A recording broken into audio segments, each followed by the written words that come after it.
Okay, the man we've been waiting for is here in studio. Everybody's favorite uncle is in studio. Kurt, how you doing, man? I'm all right, Craig. It's a pleasure to be here. It's Finally. a pleasure having you, man. Yep. I mean, you're everybody's favorite uncle, so I Yeah. just had to do my research and have everyone's favorite uncle. Yeah. Ladies, your MCM is in studio Mm. talking about, should we give power to the youth completely and make the older be advisors and mentors in Zimbabwe and Africa? This is what Craig says on a Monday, featuring your favorite uncle, Mr. Curtly Gwindi.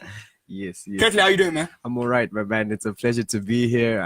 It is Monday, so I might as well be the MCM of the nation today as well. Exactly. Okay. So, I mean, before we just start this this talk, I mean, could you please just tell us who you are, where you're from, and what you do? Absolutely. My name is Curtly Gwindi, pure Zimbabwean and African by birth, by descent, and by registration. I love what I do. What I do is a lot of hosting. I'm into event hosting. I am a public speaker by profession as well. I'm just about to be a university graduate at the University of Zimbabwe, as well as I am also just one who loves the youth. So the reason I'm here today as a youth advocate, youth empowerment advocate, is what we're here to speak about. I love debating. I love taking action and implementing real youth affecting issues. We'll know soon. Okay, Mr. Curtly, I mean, just tell me, what's your own definition of being a youth, basically in Zim and in Africa?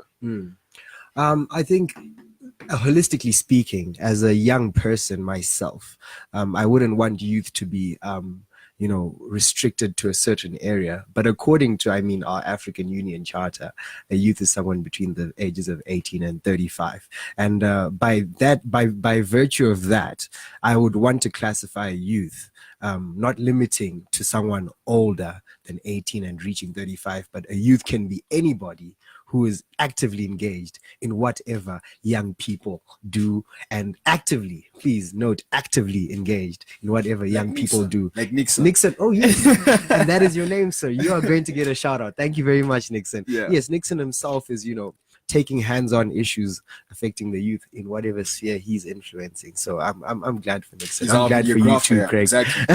So I mean, but don't you think for quite a long time we've been neglected as youth? We've been told that you're leaders of tomorrow. Who's leading today?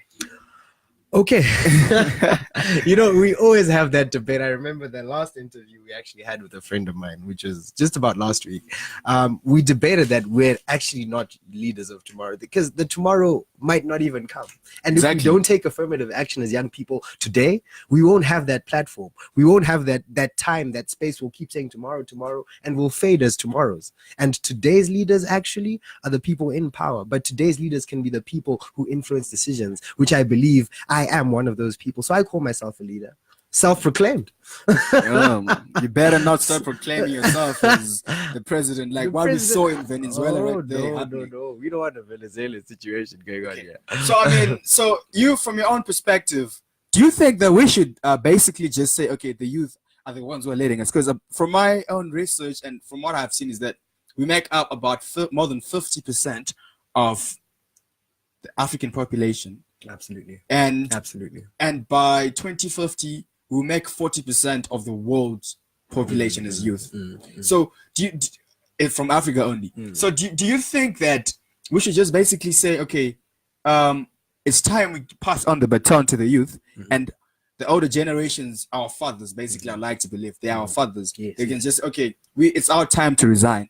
Or let's just say, you, Curtly, we're now giving you the baton, you're the next CEO of this company, and we just get advice from these guys. Yeah. Well, I mean, looking at things from different standpoints, all I can say is, in as much as we're young people, the baton probably does exist, but essentially the baton also sometimes needs a little handling. Like we can grab it, we can grab it. And this is the active engagement I'm saying. I mean, at times you even find yourself in a situation where a young person can be so influential, a young person can push to his boundaries, to the limits, to the extent that they end up giving him power himself because he's been actively engaged. So we want a situation where young people speak up so loudly, so loudly and are active so essentially to the extent that we just end up being the ones there. I mean, of course, constitutionally, there has to be processes going on, and I mean, legally, there has to be things going on. But at the end of the day, I want a situation where, as a young person, your position of influence will just put you into that space without any hassle, without any coup. Please note, without any self-proclamation like what Uncle Curtly was trying to do to himself there. And yeah, it can happen, and it should happen with no other complication. You know what I mean? So that's how I feel, Craig, and I feel like that's what Craig should also say on this Monday. Okay, okay, I'm always ready. One person just came and said, I'm gonna give you a radio show. Thanks to everybody that believed in me and gave me the radio show. Absolutely. Yeah. That's one powerful thing. I believe that if we give the youth, I mean, Steve Jobs, dude, when he says I'm gonna do this thing, I don't like the IBM computers. He was 19. I mean, Mark Zuckerberg, he was just 19 when he came up with the Facebook thing. Even the current people who are leading Africa today, when they realize that we are being oppressed, they were youth. Absolutely. So I believe that the youth basically have this this thing to explore, because once you go to someone who is old, they will say, oh no, we won't do this. We grew up doing this. That's what we're gonna do. But they used to say, no, let's try this. Absolutely. So give us the baton. Yeah. Let's scream for it. Let's shout for it. I mean, but I mean, there's talk of the town that 15 to 16 March, we're voting for you to go to the Youth Indaba thing. Do you think this thing is gonna impact Zim in a positive way? It's just gonna be one of those youthful conferences we have? Because we have had youthful organizations, youthful talks, but at the end of the day, there's nothing that's tangible that comes to the table. Very true, very true. And allow me to first and foremost thank each and every one of the people who put nominations in for Curtly Gwindi. I do appreciate, and I do continue to hustle for people like you, people who believe in each and every one of the young people who are even selected for that Indaba. And to answer your question, Craig, I would like to think, at this juncture, there's no way we can ever say that there's anything that is done for us, by us, that can never make a difference. And we want that situation, we want that platform. Give us a platform, we'll show you what we can do. It's always about that. Give Craig that radio show, give Craig that platform. It's 1 hour a week, but look at how many lives are being changed. Look at how many issues are being discussed and debated. Look at how many projects are being implemented. By that simple 1 hour, it's an impact that is being made. And that's exactly what we're saying. We are saying, give us that platform. So thank you. Shout out to our Minister Kirsty Coventry, the Honorable, for that platform to have a Youth Indaba, a national Youth Indaba that I feel like will be all inclusive, all ethnics, all demographics, and all young people. It seems as if you're going there. Are you going? Absolutely. It's something like I am. I can feel it in my soul. You can feel it from your heart and your soul. I mean, yes, but we should invite people like Nixon, though. Yeah. You're still a youth, man. Nixon, I'm going to get your number. You can't see Nixon, though. Only I and Kirk you can say. Okay. But don't you think what the youth are tired of right now is being like given, these promises, man, that, jobs are coming in. I mean, it's now an African cancer that everyone who is campaigning goes to the youth and say, I'm gonna give you jobs. It's gonna tap into their anthropies and say, you guys want this and that, I'm gonna give you this. So we are tired of such fake promises. Such white elephants. You never see a white elephant unless you paint one. Absolutely. So don't you think we as a youth have to start like empowering ourselves, not wait for people? Looking at the metaphor you've just used, I would talk about a white elephant, right? Yeah. You want to get the paint for that white elephant. Exactly. First do it, right? Yeah. If you are a real, so to speak, politician, at least show people the paint. You know what I mean? Show them the paint, say, okay, in as much as we don't see white elephants, I'm going to try make one for you. As a politician, the one who makes the promises should try get the paint. And even if you don't end up painting that elephant, At least you've done something. So got the paint. Of course, you've used your own personal funds to get the paint. You've used your own funds to get the elephant and say, okay, I'm going to paint it white. But I might not do it at the end. But guess what? You've given something to believe in. And that's the simple ethos of what we're speaking to people today about. We are saying, at least give us something to hope for. Give us something to hold on to. So I hope that metaphor has actually made sense to what we're speaking to right now, Craig. Yeah. But I mean, okay, let's say people are given that. But you think we should we don't even have equal representation of the youth in parliament. How many youth are they in parliament? And that's the paint I'm saying, let's buy.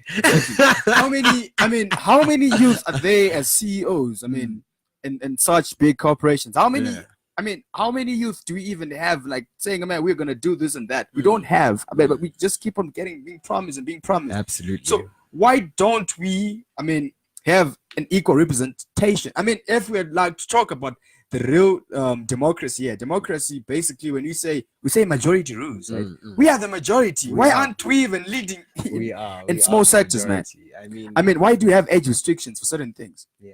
Okay, statistically speaking, this is actually something, when you sent it to me, I then managed to Google and research. It's actually 77% in Africa. In Africa, exactly. On the African scale at large, and that's a huge number. Exactly. It's not a number that can be ignored. It's not a number that we should ignore. It's not a number that we should allow to be ignored. And with that being said, I mean, be that as it may, Craig, I really believe that all these issues are issues that should be addressed, and we fight for them day in, day out. I mean, in my sphere of influence, I'm a youth empowerment advocate. You know, SRHR, equal proportional representation, education, being able to express ourselves freely. Those are all things that we want to be addressed from the get-go, right? We'll keep screaming for them. And I believe, you know, the small steps that we make, I mean, each step begins, and charity begins at home. You know, I want to see it where I am immediately affected before I see it on an African scale. And I fight for it there and then. I'm not in a situation where I wait for someone else to do something there, then I want to do it because they've done it. No, I think about creative ways to implement all those issues that you are speaking about, that we're speaking about today. And that's the paint. That's the paint. Allow me to say that's the paint that we're talking about. Those are the small things that we get to believe for that final white elephant, actually. And best believe we might see a white elephant when Craig is president. Yeah. Oh, you just gave me a blessing. Yeah. Shout out to you. I just gave you a blessing. Shout out to you. Exactly. What for me, I'm saying. Okay, but you know what's so sad is, I mean, the 77% of people that are youth here. Well, the 77%, not even decision-making bodies. I mean, 77% in the streets, waiting for the next protest. I mean, that's also from Algeria to Zimbabwe, from A to Z is the same thing. Yeah. So I believe that this problem isn't just a Zimbabwean problem. It's basically an African problem, and it has to be fixed at a continental level. Because what affects the next brother in Soweto should be affecting the next brother in Harare right now. Absolutely. So, what have we done as youth, I mean, to implement something or to build something as youth? What do you think we have done? Or I mean, well, with young people, it's always it's always about affirmative action, Craig. It never begins with what can be done for us. I remember reading a quote. In fact, I just woke up thinking about this quote today. I don't think I read it anywhere unless it was somewhere in my dreams, but it was, ask not what your country can do for you, but ask what you can do for your country. I think that's a quote by one of the great forefathers of the American descent. And we want a situation where we ask ourselves as young people, chicha ndinokwanisa kuitira nyika yangu, and chicha ndinokwanisa, what can I do right now? Okay, if it's a soccer team, I am gifted in the area of football. This is me. I don't know anything about football. I'm just giving an example. I am gifted in the space of football, right? I want a situation where I am able to see my whole community actively engaging in us, first and foremost, mowing up a lawn. You know, right? Right? Tena November, we make a space for football, right? Seeking funds for the nets, right? I mean, we don't even have to build all those fancy poles. We get Matanda, Msang, which we pitch up That's done, right? We get the whitewash. We seek funds for whitewash, for soccer balls, for cones, for the vests that we're going to be doing. And that's a whole community that's come together. But it was my vision as a young person and my talent as well, something that I just feel like I can do. And it's never about you being esoteric, going through the motions of being a student, graduating. It's never about you having that official qualification or you having an also esoteric talent, so to speak, right? It's just about you simply being a young person who is proactive and actively engaging. That's what I believe. So in any sphere, it's never about what your country can do for you. Don't say where the youth. Don't ask me what is being done for the youth. Let's actually take affirmative action. Let's look for platforms where we can shine. That's what I believe, Craig. Yeah, but the youth will be saying, what's there you promise for us? Because you promise them something, so that you can't expect them not to claim what's theirs. Because we also need an equal share of this continent, absolutely, of this country. Because we are citizens. And 30 years from now, probably 30 years from now, you'll be 50, 60, I don't know. I'll be 100 actually. Yeah, 100. You'll be struggling old. You'll be a struggling old man if you don't take action today. Yeah, so I believe that we have to, we as a people, we as the youth, we have to start making decisions that impact tomorrow. Not just, when you go to that youth interval of yours, don't just go there, drink tea, then smile and take photos, then post on your Instagram and say to us, I was chilling with the minister. Just give us captions. You don't want no captions. Okay, no captions. We want cups of tea, man. Actual cups of tea. We want answers. Cups of tea. Absolutely. So why should we always be told that we waiting for you? You are the leaders of tomorrow. Who's leading us today? Yeah. Why do you have a 60-year-old saying, I'll be the youth, I'll be leading the youth? Go your time as a youth past. Your time as a youth past. Yeah. It's absolutely our time as youth. Go lead your generation, because every generation is its own mission to fulfill. You don't know what we need, because what you fought for and the realities of today are two different things. Yeah. So we want to lead ourselves. We can take care of ourselves. We don't want no one to lead us. I don't know you. Yeah, I feel like you're right. And, every time we think to ourselves that we have, youth leaders who are at a certain age, and, we're speaking about the majority of the youth being a certain age, it's always debatable. It's always it's a very soft spot for most people. And I just want a situation. I feel it's fair for me to say that, yes, those positions can actually be occupied by younger people. We're not going to get into specific positions. We're not going to say, okay, this person shouldn't be there and they should be this person. There should be, no, it's not like that. It should be a situation where we reach a consensus. And I believe the topic we actually set aside for today has actually spoken to that question that you just asked. Are we just going to hand over this power? Are we going to elect this power? Are we going to dictate this power? But either way, are we going to grab it? Are we going to grab it? But either way, when the power comes into the young people, it's also very important, like we've mentioned, for us to listen to what is actually being said about by the advisors who are older generations, about what power is actually supposed to be done, or what's supposed to happen to power, and how the office is generally supposed to be handled. Currently look at the situation that's happening in Algeria. An 83-year-old, bruv. An 83-year-old doesn't want to live there. Yeah. To live power. The guy is 83, he's on a wheelchair. Yeah. Mo Ibrahim once asked this thing, that if you were in America, you'd find a 43-year-old as a president. Obama, if Obama was in Africa, you wouldn't be probably a senator. You'd be driving a bus. Then he asks, where are you if you're 83, 92 on a wheelchair and you still want to hold to power, where do you want to lead us? To the grave. To the grave, absolutely. Exactly, because you're making this thing a graveyard. Because what are you gonna talk? Why are you gonna say I'm gonna design a future that's gonna be there 40 years from now? When probably you're not gonna make it 5 years from now. Very true. What future are you talking about? Very true. Craig, it's always emotional for me as a young person to be addressing this kind of issue. But we want to see that. We in Africa, it's more about a paradigm shift.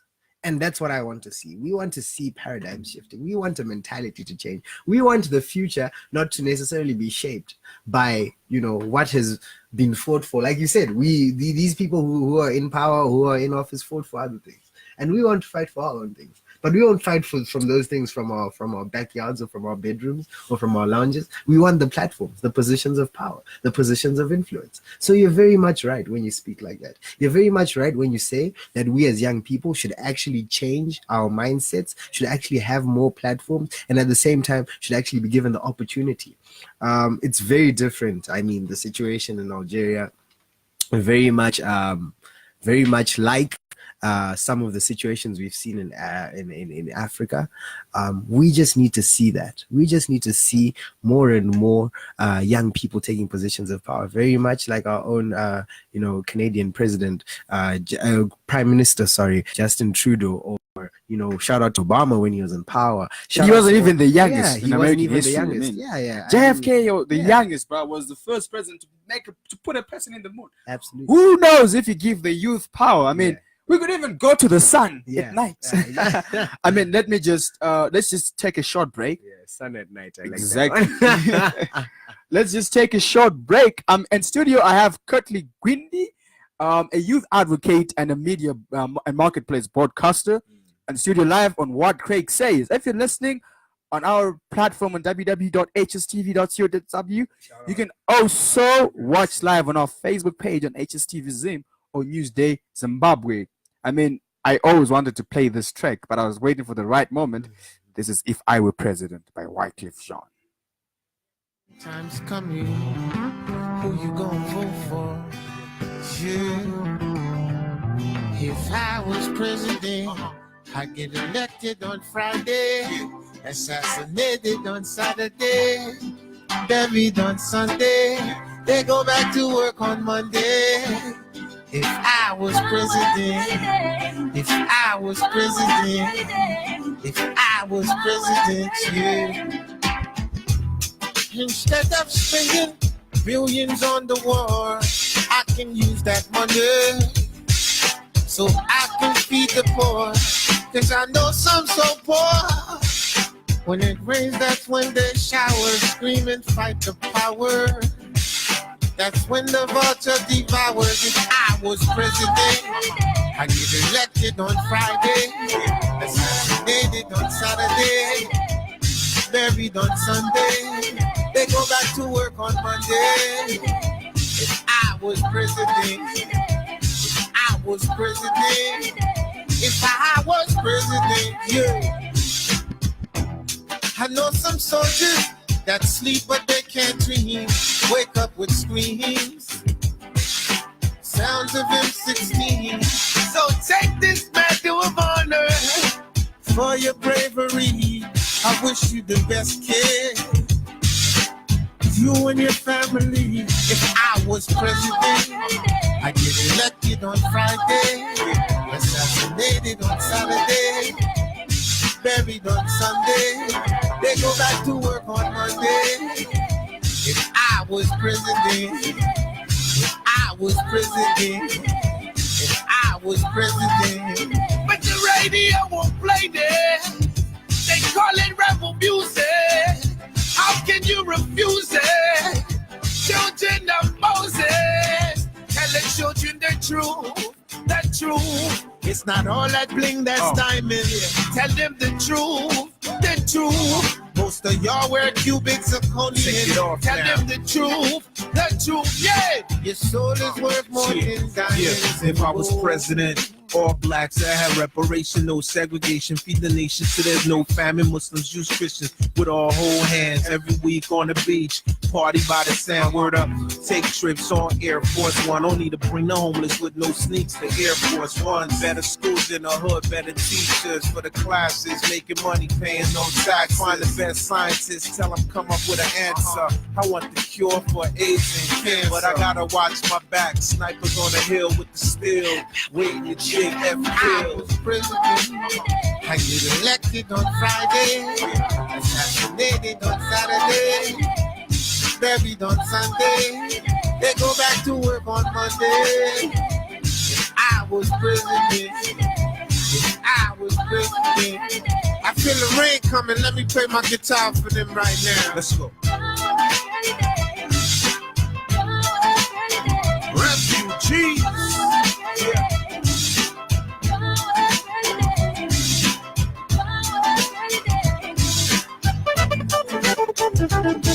Yeah.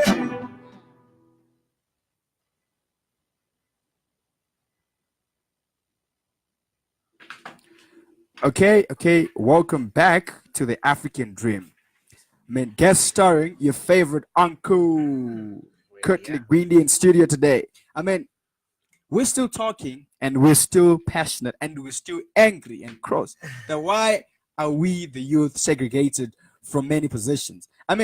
When we talk about youth empowerment, we're not saying that we need $10. Or we need $5 to start a small business. We're talking billions here to start big things. We want to start big companies like Apple. We want to start big companies like Facebook here in Africa, here in Zim. Kurt, welcome back to the show. Thanks, Craig. It's a pleasure to be here. And to jump right into what you were saying,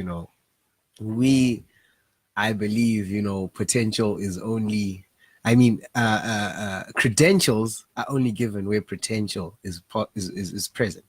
And, as a young person, sitting in your back room, doing absolutely nothing, then you say, I'm waiting for $1 million to fall on me. That would be a lie. That would be a myth. That would be a legend. We want to see credentials being given where potential is present. We see your potential. We see what you're able to do. We see what you're able to, achieve. We kind of project where you can go. Then we're like, hey, get it going, get it popping. Why not?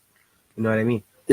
But you know what? The argument here, and that most people are going to present on the table is, we have had many youth creating things. In Africa, in Zim, we have had a kid from Toko. We never went for Form 1. Finished school at grade 7. The kid created the first generator. We used oil generator from wires. But the kid is not even being talked about. The kid never even got a face page in a newspaper. What's happening to the system when we talk of youth empowerment? When someone who can actually solve a problem, an electricity problem for the whole village, why isn't that kid probably on scholarship, probably being sent to Siemens there in Germany and learn there and see how they do their things and come back and implement here in Zim? What has happened to those things? I think the answers to those questions lie in the system. And this is why we are saying, let us be part of the system. We are already part of the system. We want to be part of those influencers who hand over the billy, those influencers who will hand over the milli, and those influencers who will hand over the amounts of money that will obviously make Craig and me happy and have us start our startup, have us start our radio station, have us start what we want to do with the money that we're given. But I will stick to what I said. Potential, where potential is, credentials will be given. But there are a lot of people with potential. What's the African dream? Africa at its highest capacity. Africans, their highest capacity. Anyone accomplishing whatever they want. Being to the highest level which they can be. But apparently, the reason why we have people drowning every day in the oceans trying to swim to Spain and stuff is because they feel like if they go to Europe, they're going to be in heaven. But there's nothing so special. And here in Africa, we talk about, making it a home for our children at home and abroad. But right now, our kids feel alien at home more than feel alien at home and home in an alien land. Because they have been failed the recognition they were supposed to be given. They have been failed, not just because we can't just sit down and blame the system for, let's take for average that every African country got independent in 1960. We can't say we have been neglected for 59 years and shut up. Right now we're reaching 100 years as Africa. What are we going to say we have accomplished at continental level? It's our generational mission. What do you think? Okay, because our forefathers, our predecessors will say we fought for independence. Every African country is not independent politically. But we as the youth, the millennials, what have we accomplished? We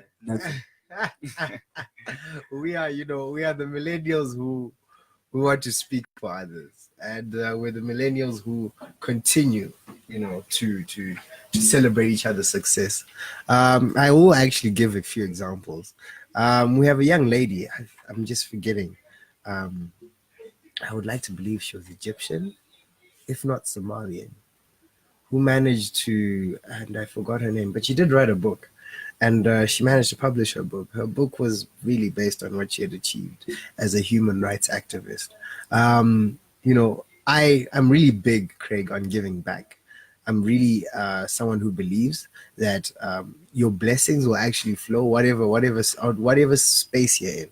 Your blessings can actually flow when you just give back, when you're able to give back to community, to society. And this young lady went ahead and did a lot of humanitarian action in her sphere. It's always about charity beginning at home. So she did it in her sphere. And she said that she's going to source amount of money and give back to amount of people. So she managed to do that. She managed to do that properly. She managed to do that with ease and with talent. And, you know, bringing it closer to home as well. You know, I know a couple of young leaders who are in Gweru who managed to start a business. And this business was later recognized by their legislator, their member of parliament. And now they have grown. Now they have perhaps left the country. And, you know, obviously source stuff which we expect them to come back with and continue their business here, because we don't want that situation where we have a whole 1980 brain drain there. But we want them to come back. They will. And these are young people, you know. I will, for a disclaimer, I won't necessarily mention their names, but these are a few of the things that have actually happened. And this is stuff that's happening, you know, in Africa, within our continent, Craig. So I'm proud of that. I celebrate one success all the time. But you know what? When we look at these things, the world is not stopping because we're not progressing. I mean, when we look at these things, let's look collectively on an African scale, right? Because you know, I was watching this video that happened at Gibbs. I mean, this other guy was saying, you know, Zimbabwe has to realize that the world is moving without Zimbabwe. It's not the other way around. Zimbabwe needs the world, and the world doesn't need Zimbabwe. Because right now it's moving. So I mean, if we don't empower our own people, I mean, here in Zimbabwe, wherever in Africa, we are going to be the global beggars. And where we're going right now, and we the youth, if we don't see the future, they say the future belongs to him that sees the power first. Who says the future belongs to him who sees the future. So if we don't see where we're going, where we're going is going to be global super power politics. Where we're going is going to be huge market entities. And I mean, how can a country like Botswana or Namibia or even Togo going to sit at a negotiating table with China and still emerge as a leading economy if we don't unite? So it's our duty, it's our role as African youth today to unite. It's our duty as African youth to take action. Because I mean, 30 years from now, if you're 18, you're gonna be a struggling middle-aged man, probably still under your mom's roof. You can't even affording a mortgage because the system itself is not obsolete. And ideas, we're out with time. So I mean, don't you think we have to invent our own system as African youth? Not just to fight what's there and say we're going to the streets and protest and loot. That's going to help no one. Absolutely nothing. Exactly. Thank you for pointing that out. We have a situation where, you know, the anguish and the anger, I guess the bitterness that is actually kind of infiltrating the studio right now tends to actually cause young people to make the wrong decisions. And our young people will not get credit in that every sense because of the wrong things they'll do. And from my standpoint as a youth empowerment advocate, let me just say this as one of my last words to you, Craig, that, you know, I want to see young people make sense out of each and every action. So every day, you know, it begins with a small step. That's what proactivity is about. It begins with the smallest gesture. Every day, are young people doing things that will better their future? And if your answer is yes, trust me, the nation is going in the right way. But if the answer is some are doing this, some are doing that, we're not singing one song. You know, in as much as we're young people together right now in the studio, and there are a lot of young people who are out there, you know, they are listening to this and perhaps taking this, but some are not going to take this in the right way. And we want everybody to move. We want to sing the same song. We want to sing the same notion. And that's what I believe, Craig, should be the answer to each and every one of the things that we've addressed today. Yeah, because we're in the universe. Verse uni means one. Verse yeah. one song. I mean, yeah. You gotta sing one song. Sisonke. Yeah. Exactly. So Curtly, I mean, thank you for coming. Man, what's your African dream, by the way? My African dream. Yeah.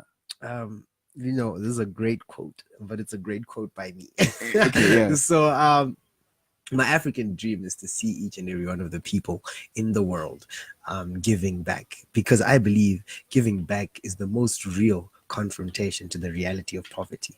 So this issue of poverty, we're seeing right now African opportunities, etc, but there is that whole sphere and sector of poverty that I believe strongly can be achieved by giving back. So we can end that sustainable development goal. You can end that millennial development goal by just giving back. Whatever you can, Craig. Be it your tie, you don't like it anymore because it's got a little scratch on it. Your suit, because it's just got a little tear that you moved when your arm went up. I want you to give back. I want you to give back, and that's where influence begins. By just simply giving back. Change begins with you. Yeah. Hashtag it starts with you. Yeah. I mean, so wherever you are, whatever you're doing, just always remember this. If not you, then who? If not now, then when? So I'm challenging everyone to go back wherever they are, to use their inner capabilities, their drives, whatever they feel like they can do. Subconsciously, you will discover yourself through helping other people. Uncle Kurt, thank you for coming. And to our viewers, thank you for listening and watching at the same time to what Craig says. Please continue supporting us and listening to us. And up next is Heart of the City with King Avery and so. And before we go, just like to pass our deepest condolences to the families that lost their loved ones in the Ethiopian Airways tragedy that happened yesterday. A real quick one, Craig. RIP to everybody who we lost yesterday, and it was also a very somber day for me. I didn't actually celebrate my birthday the way I wanted to because of that news. So thank you very much for having me today. And I would want to thank each and every one of the people who tuned into Heart and Soul Radio for today's show. Uncle Curtly and Craig, I hope to be back again soon. Yeah, you'll be back after you've done something for the people. Okay, so to our Ethiopian brothers and sisters and the world in general, we're grieving with you. We have you in our prayers. May God give you comfort. Thank you. Till we meet again next time.